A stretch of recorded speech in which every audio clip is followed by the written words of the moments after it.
kuzamuka njya Kasirayeli umwana witwa Keve arambwira ati ngo nushaka guteka se agapira ngo wowe kanguzireyo mama wawe. Nasanze mama aryamye hariya hasi. Rero nabonye ahangaha namutse ujyana amaraso ku mutima wawe wacitse. Ibihe byiza mwese mukurikirana ibiganiro byacu bitambuka ku Ngoro TV.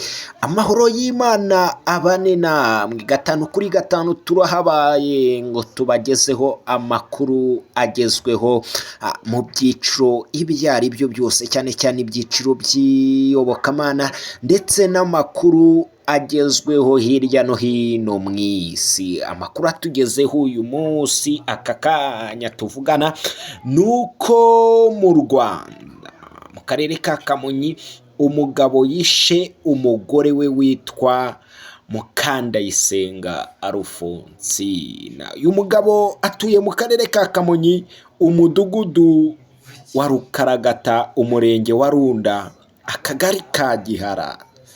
Bari bafite abana babyaranye, aho umugabo yabyutse mu gitondo yohereza abana kuvoma, ngo abana barangiza bagasanga mama wabo yapfuye aryamye hasi uko yakabaye. Aho ngaho byabereye mu karere ka Kamonyi. Umuyobozi w'akarere ka Kamonyi yibukije abaturage kubana mu mahoro kandi bakirinda amakimbirane yo mu ngo. Nanjye ndabibutsa kugira ngo abantu bemere kwakira Yesu Kristo nk'umukiza, ibibazo nk'ibyo nibwo bizashira. Hari indirimbo abadive bajya baririmba ngo nukubona abantu bagenda ngo ukagira ngo ibyabo byarakemutse, ngo nyamara wabasha kumenya ibyabo ugasanga inimba ibatsi ku mutima.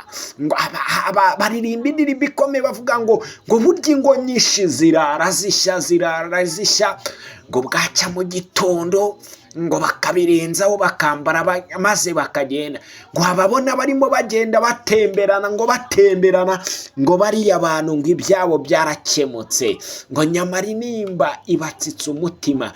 Ariko basoza iyi ndirimbo batanga inama ku bantu bameze nk'abo bafite amakimbirane yo mu miryango, bavuga bati ngo burya hari umuti w'icyo kibazo, ngo uwo muti ni uwuhe? Ngo nimwakira Yesu mu muryango ngo ibibazo nk'ibyo bizashira. Mu karere ka Rwamagana umugabo yagize gutya yica umugore we, amwica urubozo. Muramubona ku mashusho rwose, umugore we yamuhemukiye. Ariko bagabo bene data, nimba ari uko isi igeze ku iherezo, nanjye kera nigeze njya mu nganzo, nari umuhanzi nitwa Research Life, najya ndirimba nkavuga ngo nyamara ndabona iyi si iri kurangira. Ati umugore n'umugabo baricana ku manywa na nijoro, abana barica ababyeyi, isi irimo irarangira bavandimwe. Ariko mureke twakire Yesu mu muryango, bantu banoze communication, ibintu bizagenda neza cyane. Reka dukomeze aba bana basigaye. Haba uyu mudamu witabye Imana bamujyanye kwa muganga, abaganga bari gukora akazi kabo, umugabo yamwishe nabi amuteye icyuma ku mutsi ujyana amaraso mu mutima. Ni inkuru dukesha BTN TV yahatubereye itugezaho aya makuru. Natwe ni ngombwa ngo tuyabreakinge, twongereho agakeregeshwa ko kuvuga ngo Yesu ibintu arimo, Yesu umuryango arimo, Imana ibintu irimo, ntabwo bijya bipfa gusandaza. Biravuga ngo tudateranyiriza hamwe arasandaza. Akira Yesu wa mugabo, nimba ufite ibibazo, ingongo ziri gupfa, amafaranga ziri gupfa, imitungo, abagabo barimo baraca inyuma abagore babo, abagore barimo baraca inyuma abagabo babo.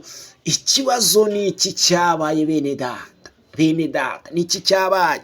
Ariko abaririmbyi baririmbye ngo nimwakira Yesu mu muryango ibibazo nk'ibyo bizashira. Nifuzaga kubreakinga cyane iyi nkuru yo mu karere ka Kamonyi. Ariko Rwamagana nawo ngo umugabo yagize gutya yica umugore w'urubozo, aramwica neza. Iyi si iri kurangira bene data, abagabo barashirira mu magereza, abana baraba imfubyi biciwe n'ababyeyi babo. Murumva icyo gikomere, bakavuga ngo ninde wishe mama, ati ni data, ninde wishe data, ngo ni mama. Bene data, mwakire Yesu, amakimbirane mu muryango muyareke. Umusirikari rero nawe indi nkuru igezweho, ngo yiyahuye ngo kubera ko bamwanze. Reka nkubwire, umuntu wakanguka ababara ni Yesu. Ariko abahungu mwirinde diporosiyo. Uyu musirikare nimba ari uwo zihe ngabo, ako turabizi, menya atari umusirikare w'i Rwanda. Reka mbivuge gakeya, ntabukotanyi bumurimo pe, bamwanze ariyahura. Bene data, mureke depression. Je m'appelle Manu, iyi ni The Breaking News. Mukomeze kugubwa neza, nimwakira Yesu mu muryango, ngo ibibazo nk'ibyo bizashira, ibibazo nk'ibyo bizashira. Bana bazakura bazima, umugabo n'umugore bazakura bazabana bazima, basabane. Bagabo mwongere communication.